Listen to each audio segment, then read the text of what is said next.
G'day ladies and gentlemen, ScottyD here from the Australia Tabletop Wargaming Network, and welcome back to another installment in our Wargaming Highlight Series. Alrighty everyone, welcome back to the ATWN for another installment in our Wargaming Highlight Series, where this is kind of like our battle report series on the network, where we talk about games that I've played, or maybe we get some other people showing off their battle reports in the future as well. Now for today's video, I've gotten together with a couple of mates for another gaming day where we managed to get in 2 games over the course of the day as well. We were planning on 3, but we only managed to get 2 in at that point. Now for my games, I kind of did some cooking with some Deathwatch stuff and actually came up with a very interesting Deathwatch army list build utilizing the Black Spear task force that I decided to test out and play some games with. Now, having had the points update being released just a few days prior to this game day, we agreed upon using the updated points for our army list as well to ensure that everything was fair across the board rather than using the outdated points. So what was the list that I ran and how does it work? So the list that I put together was the following in the Black Spear task force. We had a Watchmaster who is my warlord, so he gives advanced fallback shoot and charge to his unit as well as a vector ability, and he has the Tome of Ectoclades enhancement for once per game where I pick 2 oath targets and both targets get reroll to hits and reroll to wound against them. Next up, I've taken Apothecary Biologus with the Beacon Angelus, so he gives their unit deep strike. He's also got the ability for lethal hits, and the Beacon Angelus allows his unit to rapid ingress for 0 CP with that deep strike ability. Then I've also just taken a Lieutenant with a Neo Volkite pistol, Mastercrafted Power Sword, and Storm Shield. In battle line, I've taken 2 units of 5 Deathwatch veterans with 2 Infernus Heavy Bolters, 2 Long Vigil melee weapons, and 1 Xenophase Blade with the 3 other veterans that don't have the Heavy Bolters, just having bolters. Then I've got a single unit of 10 Deathwatch veterans with 4 Deathwatch Thunderhammers, 5 Long Vigil melee weapons, 1 Xenophase Blade, and 6 Astarte shields. So quite a tough, durable infantry unit to do a lot of close combat damage. I've then also taken 5 Infiltrators with a Helix Gauntlet and Comms Array, 2 units of 5 Assault Intercessors with jump packs, with 2 Plasma Pistols and a Power Fist on the Sergeant as well. I've then got my trusty unit of 10 Sternguard veterans with Sternguard bolt rifles and a single Power Fist on the Sergeant. I've then got 3 Centurion Devastators with twin las cannons and Centurion missile launchers, a unit of 6 Eradicators that I'm utilizing for one of the first times since they've released, with 2 multi-melters. I've got a Whirlwind with a Storm Bolter and Hunter Killer Missile, as well as a Storm Raven gunship with twin multi-melter, twin las cannon, 2 Storm Strike missile launchers, and 2 Hurricane Bolters to round out the list. Now, I'd only played 1 game with this style of list previously, but since playing that game, I made some tweaks to it to actually utilize it a bit better, and this was kind of where I land upon. So how the list functions is you put the Biologists with the Eradicators, they go into reserve and they deep strike wherever or rapid ingress for 0 CP. The Watchmaster joins the 10-man veteran unit for the melee, so they can, advance and charge if they want to. And the Lieutenant joins the Sternguard, and they actually go in the Storm Raven, allowing me to move the Storm Raven up because I deploy it in hover mode, move 20 inches, disgorge the Sternguard out 3 inches, and then just blow something away during my pivotal turn, making sure they're shooting the Oaths target, so they're getting rerolls to hit for, generally popping sustained hits. So they're getting sustained and lethals on 6s, and then getting reroll ones to wound against the target if it's non-tome turn. But if it is tome turn, full rerolls to wound, with 6s being dev wounds as well. So the Sternguard can do a bunch of damage. Centurions and Eradicators don't actually really need support from Oaths at the moment, which is great. And they do benefit from adaptive tactics when I do want to use it for 1 CP to give them sustained hits 1 when needed. But once the Sternguard are out to play, generally I put sustained hits 1 on the Sternguard to increase their output with Oaths of moment as well. Having that reroll to 1 to wound against the Oath targets 2 really makes them work quite efficiently. The 5-man Deathwatch veteran units with the Infernus Heavy Bolters are actually really great at screening, and I can either jump 1 or both of these units around with the 10-man unit using the Teleportarium strat, which targets 2 units with the Kill Team keyword, or 1 infantry unit, so I can get great value out of that stratagem. And I found this list actually functions quite well, and I'm excited to use this going forward once I get my hands on another 3 Eradicators, as I did have to borrow some to to use this list. Now, my first game of the day, I played up against Andrew, who was running Space Wolves. Now, I've played Andrew before at the previous round robin day, and so it was great to see a different build from him for his Space Wolves. The mission we did end up playing was Hammer and Anvil with Scrambler Fields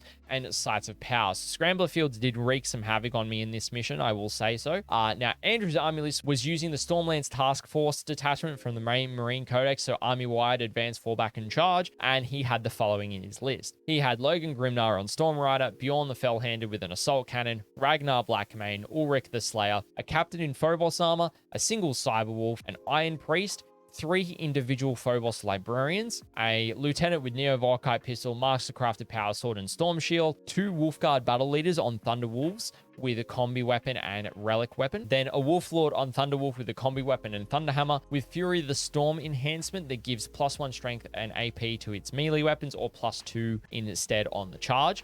2 units of 10 Blood Claws with a Plasma Pistol, a Power Fist, and 2 Melt Guns. 3 units of 5 Infiltrators with Helix Gauntlets and Comms Arrays. And then 2 units of 3 Thunderwolf Cavalry with Storm Shield. Now, this was a very interesting list from Andrew, a bit of a deviation away from what he ran previously, where he ran 2 6-man units with 2 Wolf Lords on Thunder Cav and 2 Battle Leaders, 1 in each, being able to do a lot of stuff. And Andrew having the 3 Lone Op Infiltrators with the Phobos Librarians in there meant it was kind of pointless contesting the middle, especially with the redeployment from the Phobos Captain, which he was able to use. So let's see how the game went and what deployment looked like, and then we'll get to the end and how the game actually went. Alrighty, ladies and gentlemen, so this is game 1 and I'm playing up against Andrew. How you doing, mate? Hey, mate. It's good to be playing you once again. We're playing Deathwatch Black Spear into Space Wolf Stormlance. Andrew's got 2 bricks of Thunder Cav, but not big bricks either. They're just 3-mans with characters. Logan Grimnar on his sled, 2 bricks of Blood Claws, 1 down there at the front with Ragnar, and then another one down the back here with Ulrich the Slayer, I should say. Whole bunch of Infiltrators with Phobos Librarians as well. He's also got, where is he? Big Bjorn in there as well. And the Iron Priest sitting up the back here to help keep Logan's unit alive, which is going to be really interesting. Andrew's gone with Fixed, Cleanse, and Engage, and I've gone Tactical with the Deathwatch, so we shall see what happens in terms of my deployment. I've got both Assault Intercessors with jump packs on the line on either side. We've got the brick of melee Deathwatch Vets, the Infiltrators screening out one corner, we've got the Whirlwind screening out the other. We've got 1 unit of Deathwatch Veterans holding the backfield objective, another one that is just sitting right there as well. In the Storm Raven, we've got the Stern Guard, and in Deep Strike, we have got the Eradicators. So it's going to be a really fun game. We'll come back at the end and see how things turn out. The mission is Hammer and Anvil with Scrambler Fields, so you can't infiltrate on objectives, and Sights of Power as well. So let's see how this game goes, ladies and gentlemen. Alrighty, ladies and gentlemen, so we just finished Battle Round 5, and it has been a very bloody game. The Deathwatch have actually got a lot left on the table. And there was a lot of things that went well for the Deathwatch and a lot of things that went well for the Space Wolves. The Deathwatch team with Thunderhammers they did end up killing a full Thundercav brick with characters in there just from the hammers. Stern Guard did great work. The Storm Raven did well also. Eradicators jumping around doing a ton of damage. It was a very close game in the end.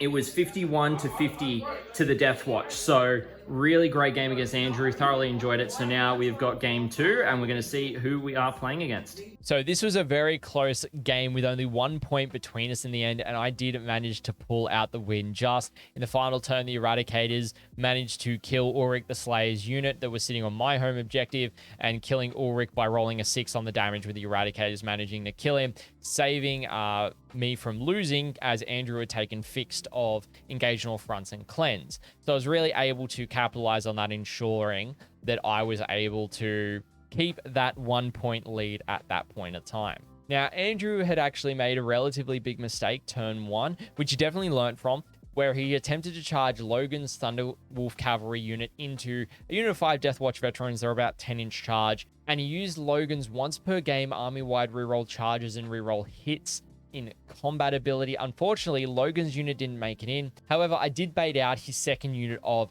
Thunderwolf cavalry with 5 assault intercessors that had moved up onto an uncontested objective because he redeployed the infiltrator unit away from them. But it did mean that the intercessors got killed by the Thunder Cav, and then the Thunder Cav copped a charge from the melee Deathwatch veterans, and they were able to kill them pretty much in one fight phase on the charge, which is brutal. I was able to actually quickly neutralize both Thunder Cav bricks during turn 2, meaning that I only had to deal with the 2 Blood Core units, which over the following turn, I was able to deal with Ragnar's unit after he had killed my melee Deathwatch vets with a lot of shooting. I moved the Eradicators to do a lot of damage. The Stern Guard were out and popping off into them, and we're able to just do a lot of damage there as well. So they definitely did a lot of work, and the list functioned the way that I thought it would function. I'd have to say in this game, the Storm Raven and the Eradicators were honestly my MVPs, as both units were actually untouched all game and both dealt a ton of damage that I needed where I needed it every turn. Just being able to put the Eradicators back up in deep strike and then bring them back down where I needed every turn to blow away a unit that was pivotal to Andrew scoring points, and just keeping him just enough below me so that I was able to win the game. Now, I was also testing out the mission combination, and not being able to infiltrate or steep strike onto the objectives with characters when I needed them for the sites of power felt rough. So I definitely understand, you know, if you're playing Hypercrypt or if you're playing Grey Knights or any of the uppy downy detachments, that, you know, playing sites of power in addition to scrambler fields is not great, because then you're not able to get characters on there reliably if you're using that ability on a unit that does have a character in it. So that's something I'm going to bear in mind going forward.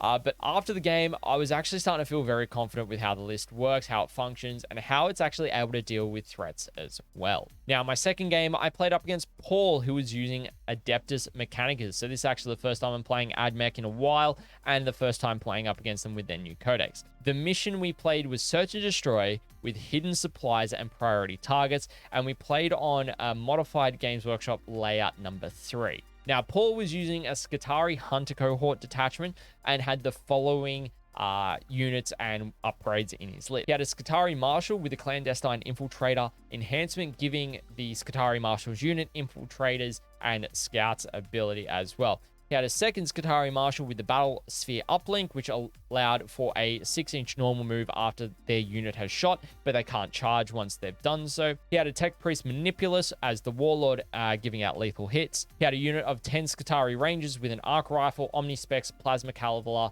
and Transuronic Arquebus. He then had 4 units of 10 Skitarii Vanguard with an Arc Rifle, Omnispecs, Plasma Caliber, and Transuronic Arquebus in there as well. He had 3 units of 2 Iron Strider Ballistari with twin Cognis Las Cannons. He had a unit of 6 Cataphron Breaches with heavy arc rifles and hydraulic claws that the Tech Priest Manipulus went with, which was brutal.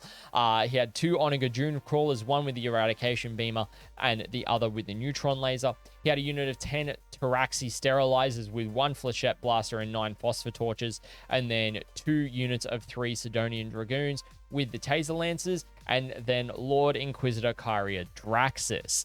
Now, it was really interesting to see this list, and it was very interesting to play against. So let's jump over the table and let's see how this game goes in terms of deployment and what the game ends up being in the end. Alrighties and ladies and gentlemen, so we're back for round 2, and after my very narrow victory against Andrew with the Space Wolves, I'm playing Paul, who is running AdMech, Vanguard Skitarii Cohort, which is really interesting. Lots of Chicken Walkers, big unit of Taraxi, a couple of Onaga Dune Crawlers, a couple of units of Rangers, so really solid. We are playing Search and Destroy with priority targets and hidden supplies, so there's an extra objective on the field. We're playing a slightly modified version of layout, from memory, layout 4 for this one, so we shall see how it goes. It'll be a really interesting game for the Deathwatch, because there is a lot more AdMech than there are on the table for the Deathwatch, so we'll see how this goes at the end of the game. The Deathwatch have got the top start of the turn as well, so both of us playing tactical, so let's see how this goes, ladies and gentlemen. Alrighty, ladies and gentlemen, so that is the end of the game between me and Paul. A very bloody game, very high scoring game between us as well.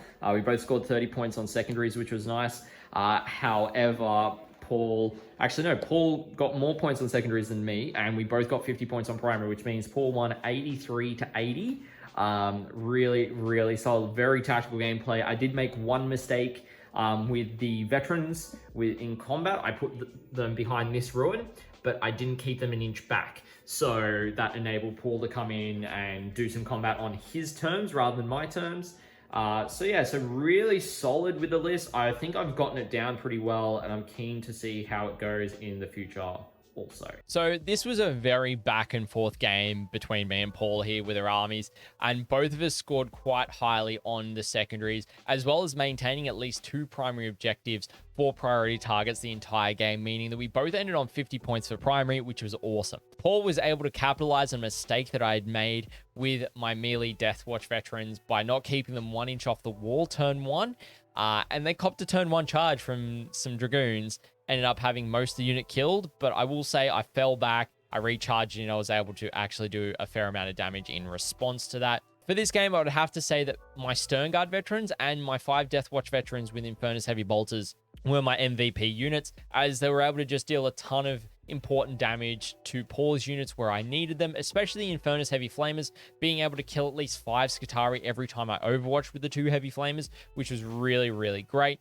Now, the mission we were also testing as well for both the terrain and the mission rule, and I really liked both because it felt like you were able to score a high score without feeling like you're behind in the game at all. So the result of this game, I did end up losing 83 to 80, so a very high score there for both of us. And Paul just able to get that last turn, able to do deploy teleport homers and score that up to get the 3 points over the line was really great. I thoroughly enjoyed playing against Paul. Wonderful gentleman. Had an absolute blast playing against him. And overall, really great game. Thoroughly enjoyed and look forward to playing Paul again in the future as well. Now, overall, with my army list, I'm actually really happy with it, with this list. And it honestly has all the right tools to do what you need. I found that I didn't need to put the Assault Intercessors into reserves to assist with turn 1 scoring, or even had them fly under the radar, particularly against Paul, flying down 1 long table edge to handle some weaker units in close combat and be able to kill a Skitarii unit that had a Marshal in it and just take it off the table outside of the Marshal, which was nice. Combined with the Teleportarium strat to pick up units and put them into Deep Strike reserves.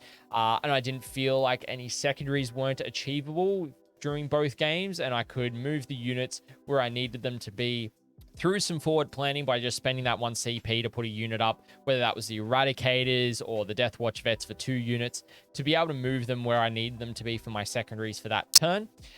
So I'm definitely keen on picking up those additional 3 Eradicators, as I only own 3 currently from Indomitus, so I actually need to get probably 2 boxes, or I need to find someone willing to give up a multi-melter from the Eradicators to make 2 multi-melters.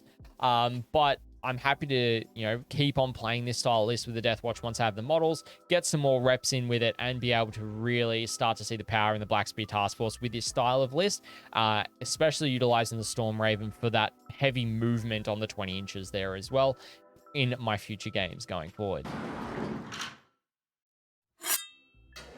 Alrighty, ladies and gentlemen, well, I hope that you have enjoyed this Wargaming highlights of my recent gaming day with a few mates. It was an absolute pleasure to play against Andrew and Paul once again, and really appreciate them allowing me to take some small piece of footage here and there for our games as well. Now, if you did enjoy this video, feel free to let us know down in the comment section below, and if you enjoy this content and want to catch more of what we're creating here at the ATWN, feel free to hit that subscribe button, turn on that notification bell so you'll be notified as to when we are releasing more content here on the network. And if you want to catch us live to join the conversation when I'm doing hobbying sessions, or we might be doing tournament coverage or talking at a tournament preview and such as well, feel free to head over to Twitch and follow us over at the Australis TWN Twitch channel, where you're able to catch those hobbying sessions and such live, interact with me in a more regular basis as well, talk about your army list, what you're working on hobby-wise, get advice, things like that as well. And I just want to give a massive shout out to all of our Twitch subscribers and our Ko-Fi members as well. Your financial contributions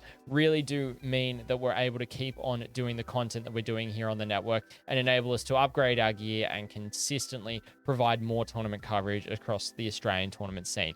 But ladies and gentlemen, thank you so much for watching, and I'll catch you in the next video.